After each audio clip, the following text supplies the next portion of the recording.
Wholesale. Wholesale. Wonderful. We always start with a Cherokee greeting to warm up. I'm kind of continuing this from the previous Sunday. Medusa. Medusa. Medusa is the Latin name for the Greek. Is more Medusa, which is being translated as guardian. But it's also is referred to as in Africa as meaning queen. So that's part of this. This is also along with the current Black Lives Matter. And my theme here would be in the retrospective of that idea, that theme there.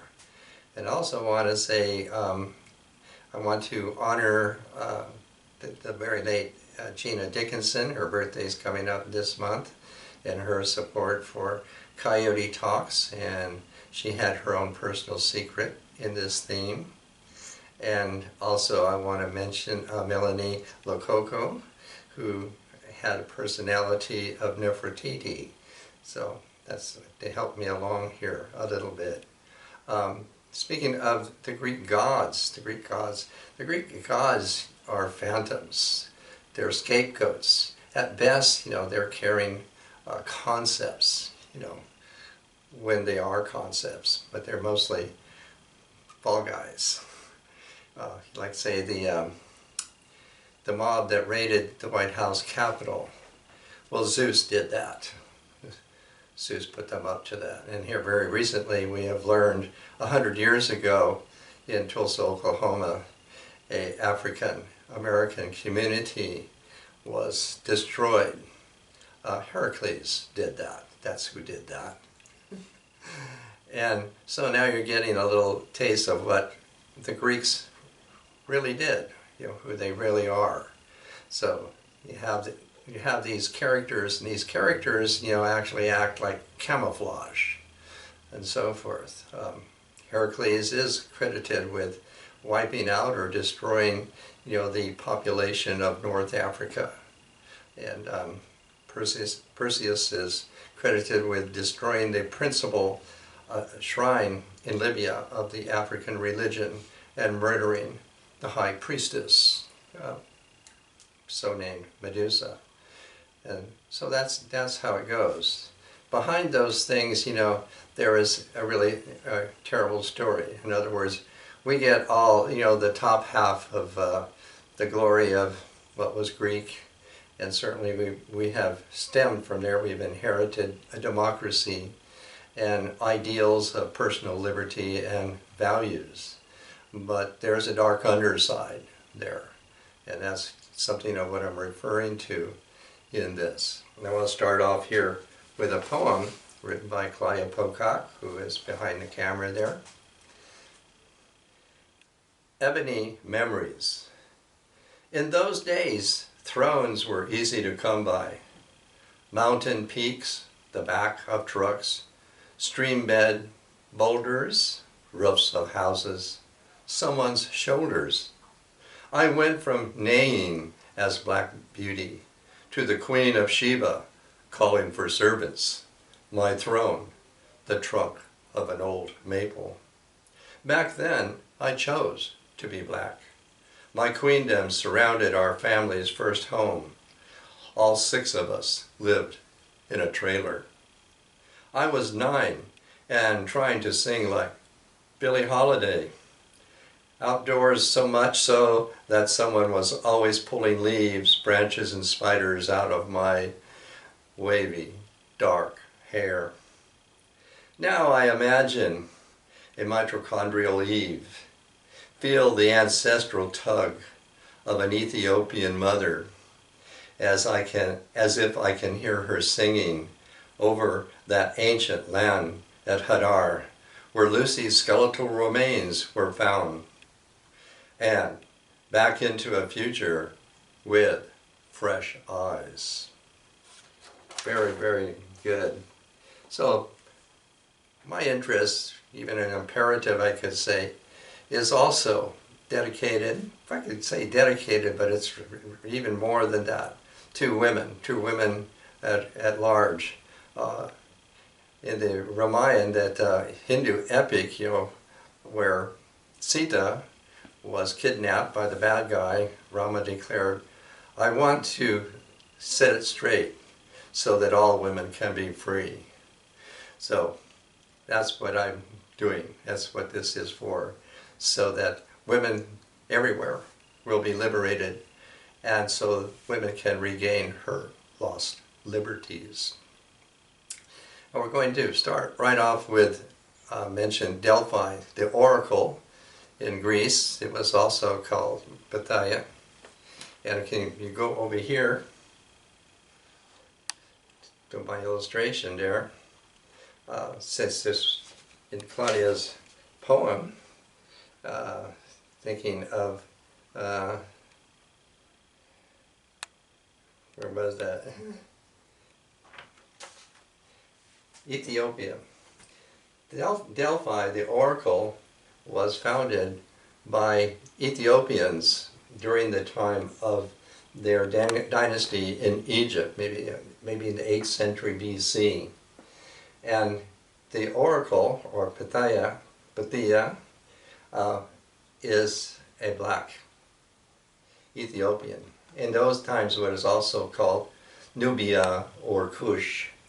And so I have her pictured here. Her matted hair, that was, a particular sign of the gifted oracle person that was kind of gifted to her, that she would have matted hair. Along with her there was also a guard, a black guard from Egypt or Ethiopia, and he was called Pythos or Python. So these are names of a snake, but it wasn't really a snake. They are people, actually. And the oracle here was in particular because it was kind of like a woman's college. And so the oracle, the woman herself, gave very counseled and very measured answers. So it's different from other kinds of oracles, like maybe in Asia, where the oracle is, in some kind of a trance or a frenzy, and so forth. That sort of thing is still, practiced in Asia, even like in Tibet. But that wasn't the case here. So the replies or whatever it was that was put to her, sometimes they were written by way of an attendant.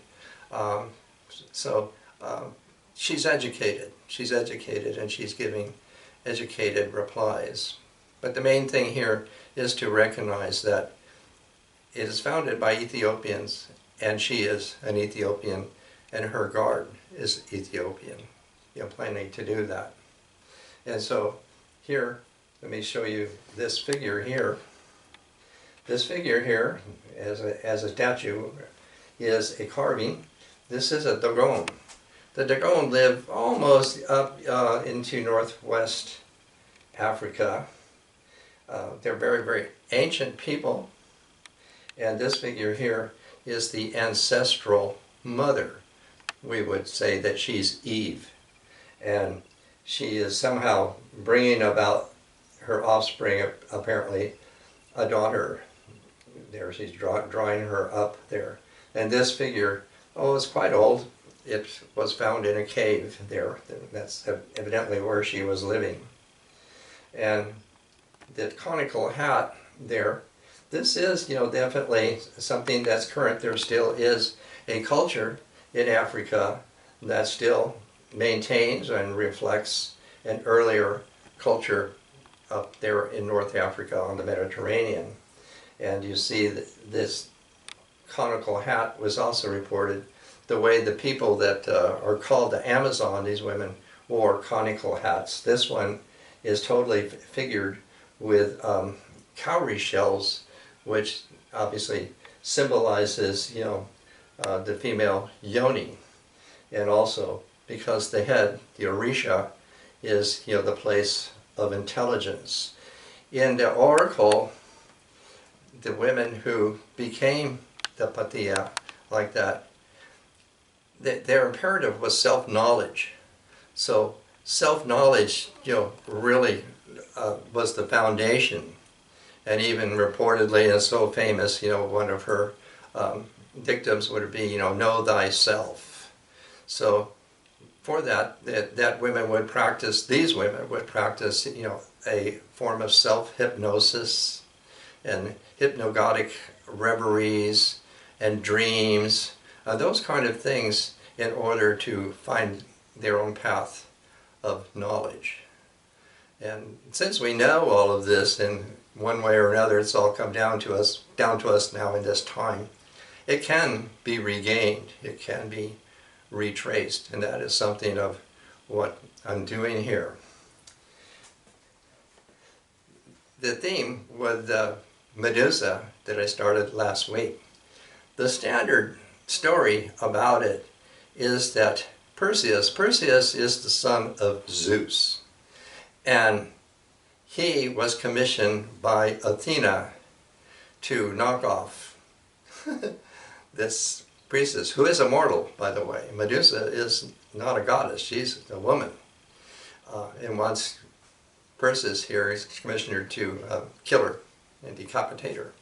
That part of the story is really in the astrology. That really is the zodiac. What's happening there, and what does happen, is that Athena is in the house of Virgo. So naturally, the virgins were the deacons or the guardians of that house. But here in this time, the old time, is known as the Gorgons, the three Gorgons. So it's a change in the zodiac, and that's what's happening.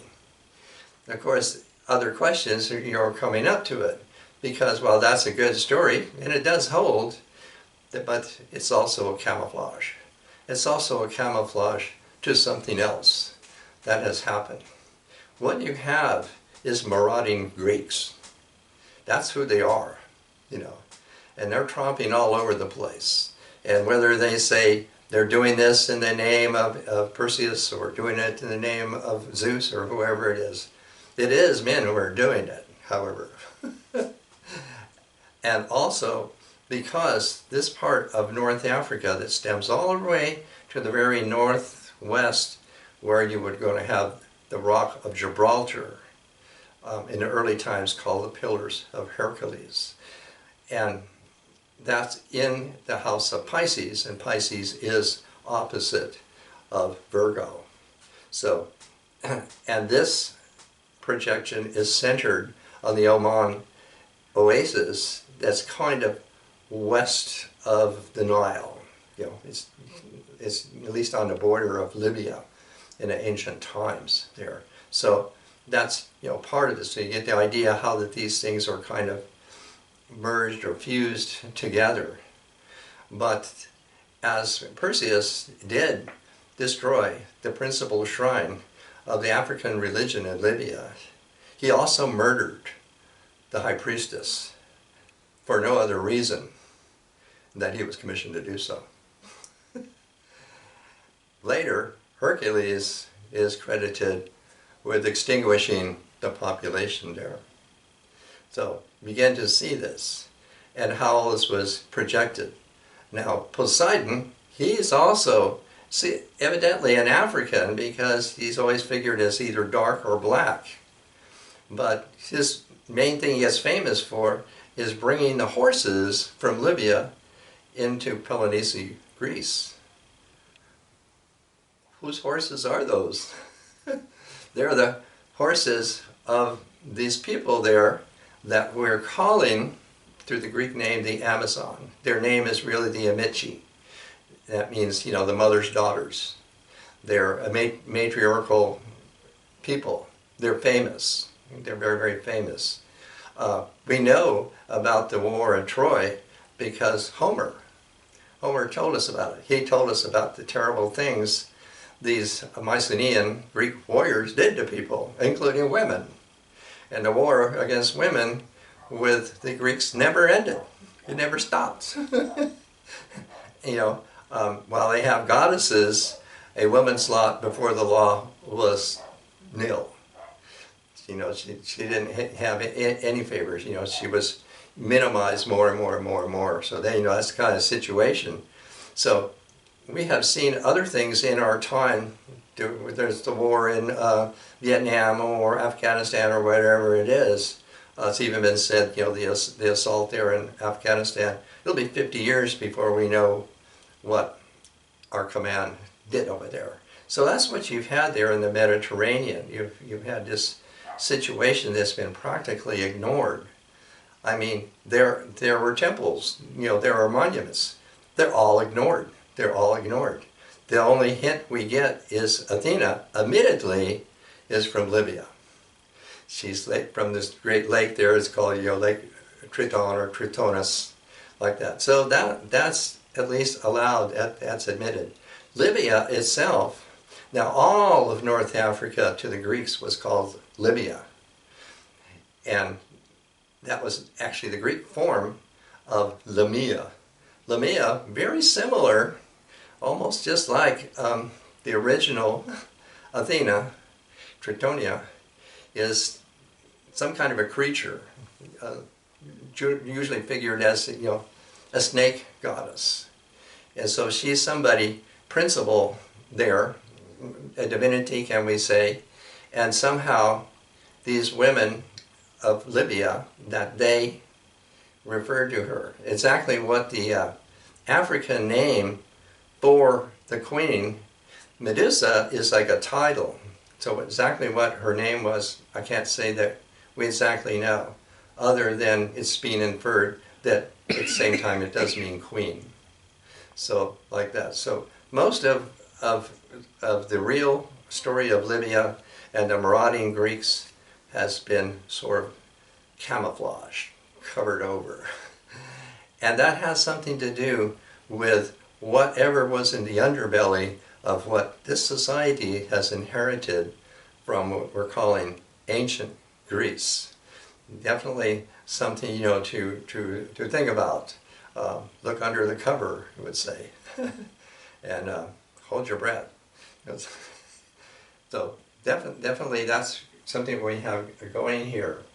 And so along with this episode, there are the Gorgons. So Medusa is also figured as one of the Gorgons, or that she is the queen of the Gorgons. And so where the cover story is to change the deacons, the guardians of the house of Virgo, to the virgins.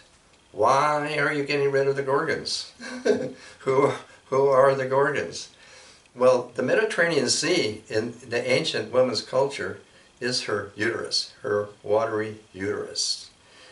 And even Canaan, that the biblical people have made a really bad thing about, is Kiana. Kiana means that is her nuptial couch, and so forth.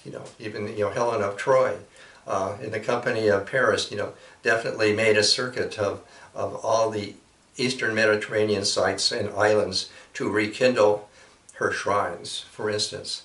Well, at the opening of the Mediterranean Sea, called the Straits of Gibraltar or something like that, it's only 50 miles. It's very narrow.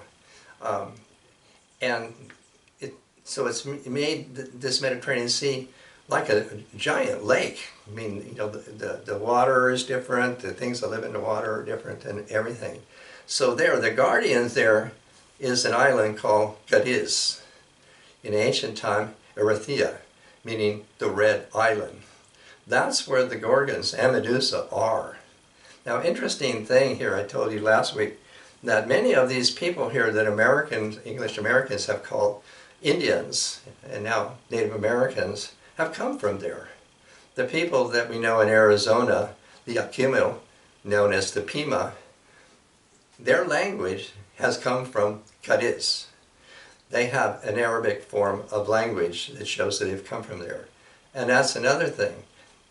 The languages of these people that have come to this country from there, North Africa, are Berbers. They are Berbers. Their language, it's a branch of the Semitic language, so it's called Hamitic. But it's an Arab mixture, and so Berbers. The name Berbers is actually the Barbara, meaning the sons of the bear. And the bear means the constellation of the bear. They follow the constellation of the bear. You say that's how they got here in that way. So I had mentioned the Zuni. The Zuni are definitely at least descendants of those people, Berbers. They are definitely descendants of the worshippers of the goddess that is known as Cabeli, or the Cabal. And Coronado, the assaulting Spaniard, knew that because he had been in Mauritania on raids. So he knew that's who these people were. And the Hoiku, the pueblo he laid siege to, means the house of the goddess. So, and so forth. So that's who these people are. But this reference to the island of Cadiz, the Pima language, and the Pima stories that were collected in the late 19th century by the ethnologist Russell, have Aesop's fables. Recognizable Aesop's fables that comes from Egypt. So it's very certain that these people, their ancestors or great-great-grandparents or whatever, have definitely stemmed from that part of the Mediterranean where the Gorgons were known to guard her uterus. So all of that is part of all of this. I'm always looking to see how I can shine the light on things, to wake this up. So I know there's a lot to say of it. And so here in my display here, I've put everything together that can say a feeling of Africa or Black Africa. So that's what I have here. These are my illustrations. Here, this is my drawing. And here, these two faces, these are from whatever we call rock or cave paintings there. So even though the earlier population has vanished, we're going to put it that way, or they merged back south maybe into the Dagon, those are the Gorgons. Now the Gorgons is what the Greeks are rendering. They're rendering these people as something different, as something strange, as somebody that's unbecoming. We have seen that sort of thing here in the United States, even in our time. So these people are very, very different. And what we use this kind of term, spirituality, their spirituality is very different. And that's what here is being suggested. And here I have these masks, I refer to them, that look very much like spirits. I'm using this way of talking very, generously. So that's what I'm suggesting here, that these people of North Africa, now they would be Berbers, but in an earlier time, they are Africans in a full sense of the word there. And their culture was different, and they looked different. And so the Greeks demonized them and slandered them and did all those kind of things to make themselves look good, And they eventually, picked up their dirty Olympian gods, and cleaned them off and set them up on pedestals like they were good guys, so that they would be good for something eventually. But to start with, they weren't. So, and this is my version of the Medusa. Now the Medusa here is a prophylactic mask. And Athena, on her shield, on the sculpture will have alongside of her, will have her mask. She also wore her mask on her breastplate or her aegis right here. But that's the way I could figure that. And here's another image I have here for the Medusa. Now, since I mentioned the Sibylle, she's called Cabel. Over here, you see this rock.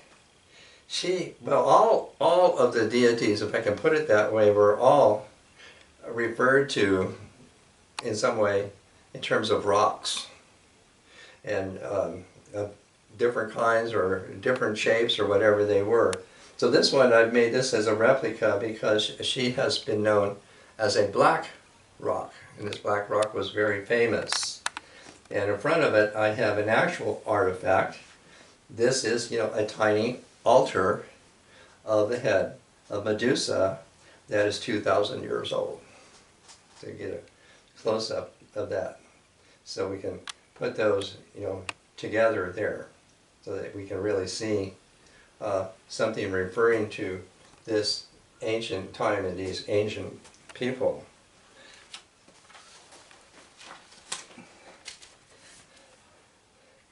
But it's very interesting, how this Medusa, the story, of her, decapitated head and so forth, and how it is definitely, it's gotten people's imagination, poets and all. And mentioning poets, that's the other thing, that some of these ancient poets, Pindar of the 5th century BC, or Hesiod of the 8th century BC, they knew what had happened there in Libya, and their poems reveal it. It reveals, the terror and the horror that these marauding Greeks put upon people there. Seriously. And even has, Perseus being hounded, chased by the Gorgons, with the head of Hydra as fear, chasing him to his end, like that. Kind of saying, they did it, but they didn't get away with it. So, it's really, really terrific to see that, and to see this in modern terms. So when I say Black Lives Matter, retrospectively, you can take it all the way back and see maybe what has fostered some of these attitudes, or whatever you want to call them, biases and other things here. Sigmund Freud, started a piece on Medusa. So we've not yet attempted to interpret this myth theme, but an interpretation does suggest itself in the case of the horrifying head of Medusa. So that there is something in the, in the psychology that he recognizes and needs to be recognized in that. He said, we are in vertical time, vertical circle. It is fearful, dreadful. It is stone. Instead of passing time, most fall into the perpetual descent into a stone stasis. That's really, really terrific. So you can see it. You can see that this story and image, hasn't gone away. It was an act of murder. That's what it is. And it somehow fostered, an attack on people, a merciless, cruel attack on people to extinguish them. We've had that happen in Turtle Island. So, and the cover-up of it, the attempt to make it nice. But nevertheless, something, jumps the hedge and gets over. In this case, through the poets. It wasn't missed on the poets. So that's entered into our psychology.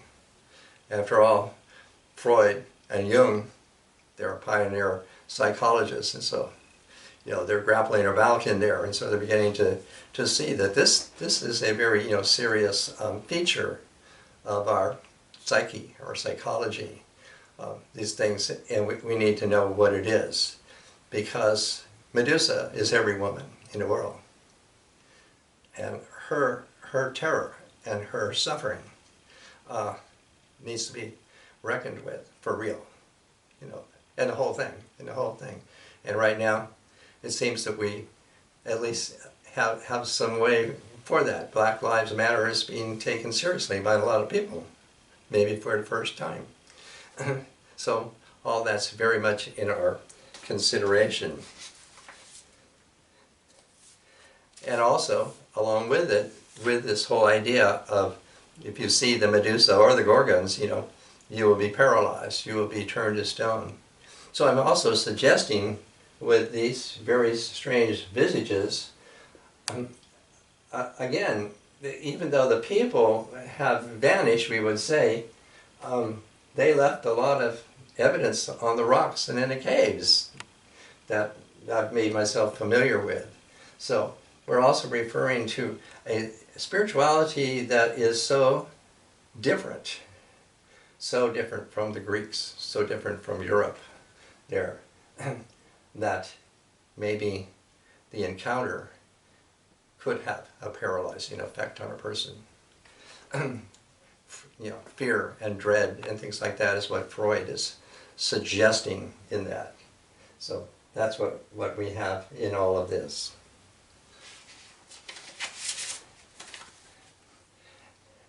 Now, with all that I've just sketched out there in the Mediterranean, people, if they could, they got out of there.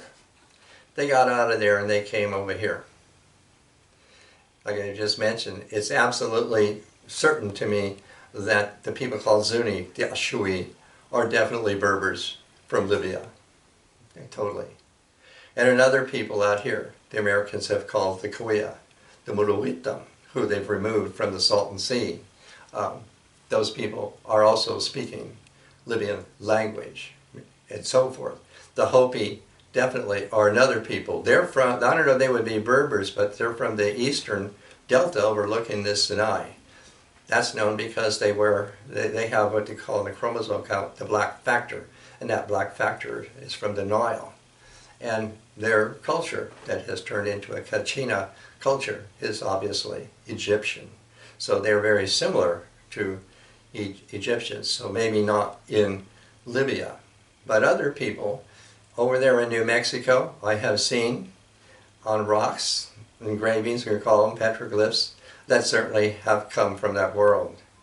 And here in San Diego, the indigenous people here are known by the name of Kumiyai, the Kumiyai. And the Kumiyai, Claudia studied the basket making, Kumiyai basket making, under a Kumiyai.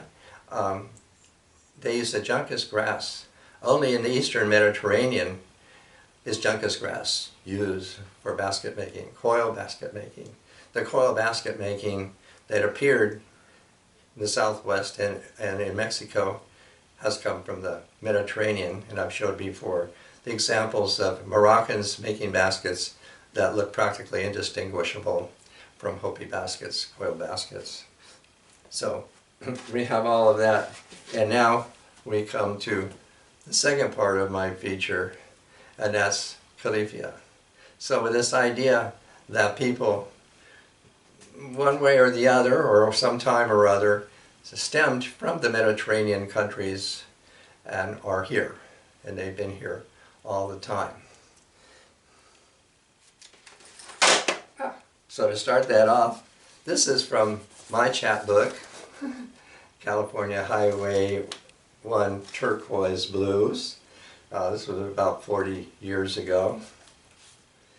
I feel at home in this land of Califia, that mythical goddess of Moorish fantasy, the lost land of Lemur. Our Lady Guadalupe lays in Pacific waters, dark in her Moorish castle on his white Castilian beach. She sails the misty horizon in a black gondola. Hidden in her rebozo is the mysterious gondolero. So that's a way of introducing that California is not a Spanish name. It has come from Libya, and generally just rendered as, a Libyan goddess. If the language is Arabic, and then it's akin to the Caliph, meaning a successor. Where the Arabic, use a Caliph, and it's a Califia. So Califia is a title, and if it was used as a successor, then it was the title of every queen or empress here in California. Now, until the 18th century, the Spanish actually believed that this was an island, and I've seen the maps. And very curiously, here's the island, and of course there's water between the east side of this island and the land, like that. And up there on the land, they have on their map, Nueva Granada. This is the location of the pueblo of Zuni. Granada is the country in Spain of the Moors. The Moors are the people from North Africa, still called Mauritania. Morocco is included in that. So Nueva Granada does mean the pomegranate, and the Spaniards placed that pueblo there, facing, the water in between the mainland and this island of Califia. Califia means the little land of Califia. So I'm saying, by whatever sense, growing up here, that's come through to me. But further information about it. So I'm going to kind of be referring to that. The land of the ever-living, Moorish empress. Again, Moorish is the same as Berber.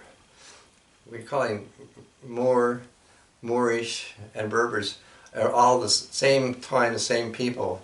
A mixture there of different people, generally speaking a Hamitic or Arabic type of language. She was known to be a black skin and ruled over the islands of black people of California, Baja, and Hawaii.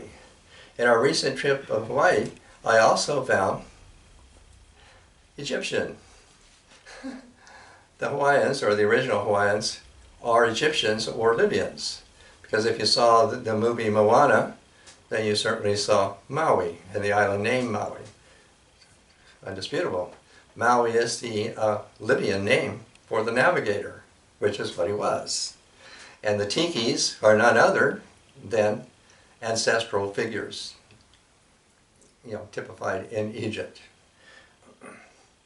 And this island, which was ruled by women, was first mentioned in the records of Western European Christians in the 7th century and retold in, quote, the Song of Roland, where the mention of a place called Califia was made because it was the caliph's domain, because of the name. And this knowledge, is actually coming from the University of California. Spanish conquistadors told stories about a mystical black Moorish queen that ruled in California. Situated in the same location as we are now, the modern state of California, continues the legacy and the memory of this great black queendom and her queens. Okay? The story of Califia was later re-narrated in the book, The Adventures of Esplandian, a book written in 1500. This is a few years before Shakespeare, probably based on stories gleaned from the seamen of Spain and Portugal and Holland. Califia is introduced as, quote, a regal Moorish black woman, courageous, strong of limb, and large in person, full in the bloom of womanhood, the most beautiful of a long line of queens who rule over the mythical realm of Califia. So, of course, some of this you may really have somehow blended in with, the islands there in the western Mediterranean and the actual black queens, the Libyan queens. But this part's pretty funny. She supposedly commanded a fleet of ships with which she ruled and maintained peace in the surrounding lands, including the islands of Baja and Hawaii. And she even kept an aerial defense force of harpies and other fabulous animals native to California to defend our island against invaders. And can I somehow step aside here? Oh, this is a harpy. This black harpy is our defenders of California here.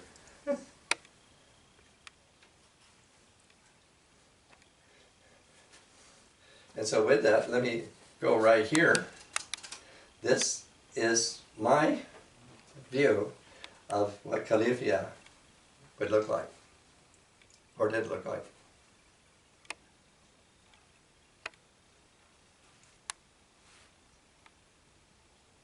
I forgot to mention that Pegasus, I have Pegasus here. Pegasus is also the son of Medusa.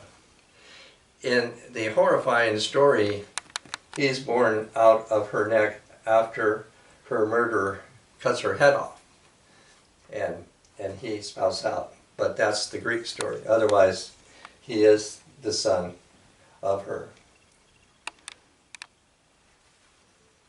And then here, alongside of her, this is a Kumiyai doll made by a Kumiyai woman, I'm sure.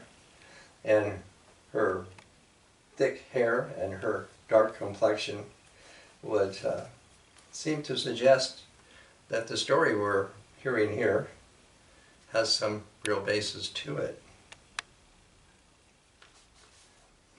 I also have this head here to resemble Medusa and another African piece there.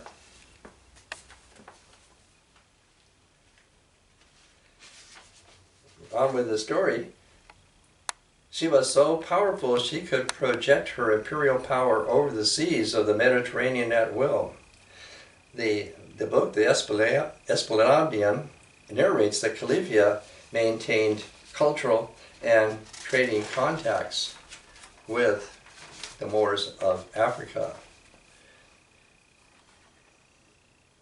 So that's feasible. It's feasible. Obviously, people have come here from there at different times. Certainly, I reckon the Yankees, because they're Copts, you know, that couldn't have been terribly long ago. And here, a quote from, again, The Adventures of Esplanadian. Know ye that at the right hand of the Indies there is an island called California, very close to that part of paradise, which is inhabited with black women, without any man among them. They live in the manner of the Amazons. They are robust with body, strong, passionate hearts, and great virtue. The crusader and conqueror of Mexico and territory, Cortez and his men, they were familiar with this book. And that, reportedly here, Cortez quoted liberally from the book. And it did have an influence on his decision to try and find this island of California. And he was governor of Mexico when he sent out an ill-fated expedition of 2 ships that failed to be successful. He also decided to name this island Santa Cruz. However, we natives did not, pick up on that name. Cortez and his contemporaries appeared to have continued to use this name, and it has appeared in the records. And over the years, the increasing conquest and colonization had changed everything except the name. Also in 2004, the African American Historical and Cultural Society Museum in San Francisco assembled a Queen Califia exhibit.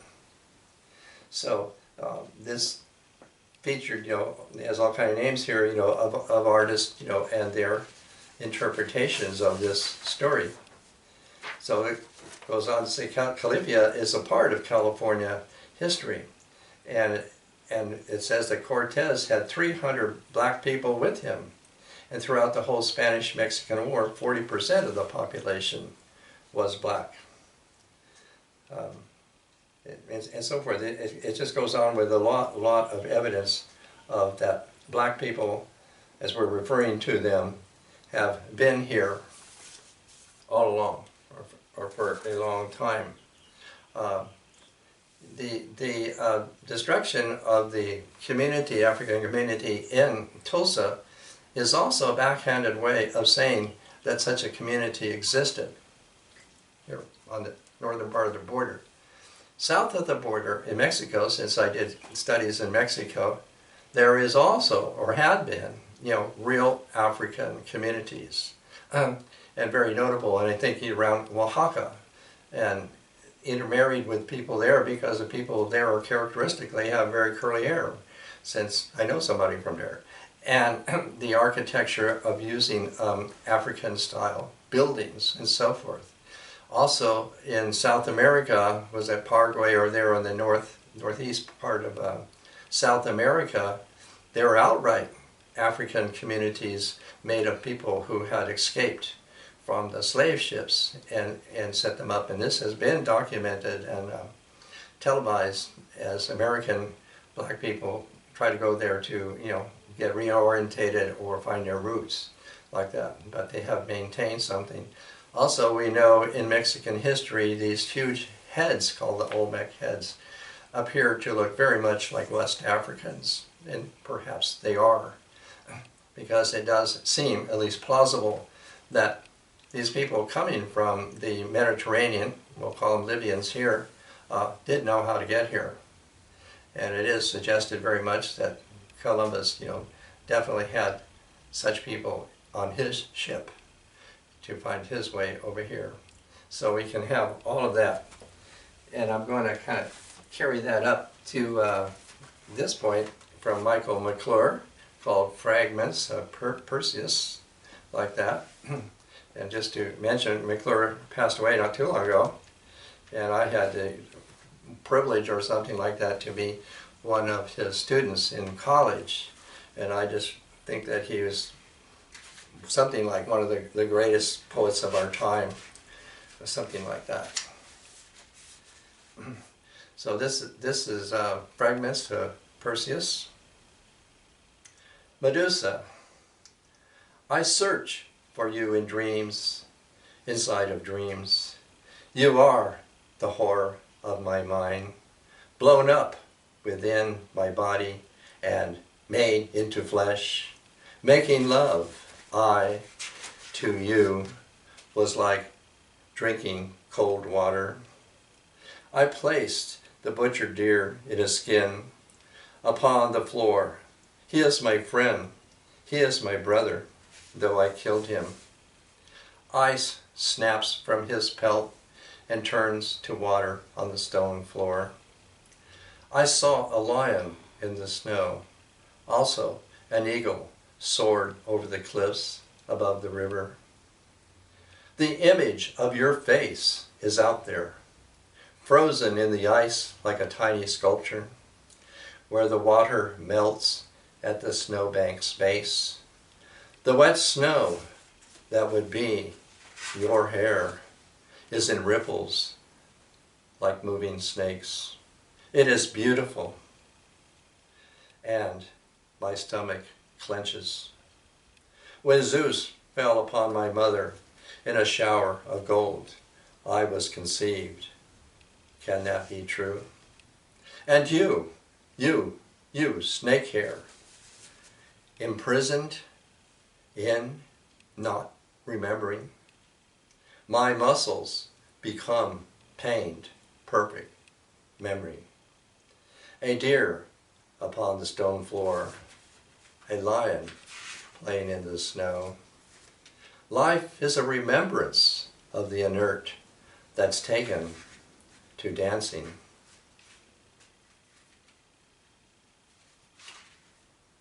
Apparently, I dream about these things over and over, and they become dreams inside of dreams, like you, Medusa.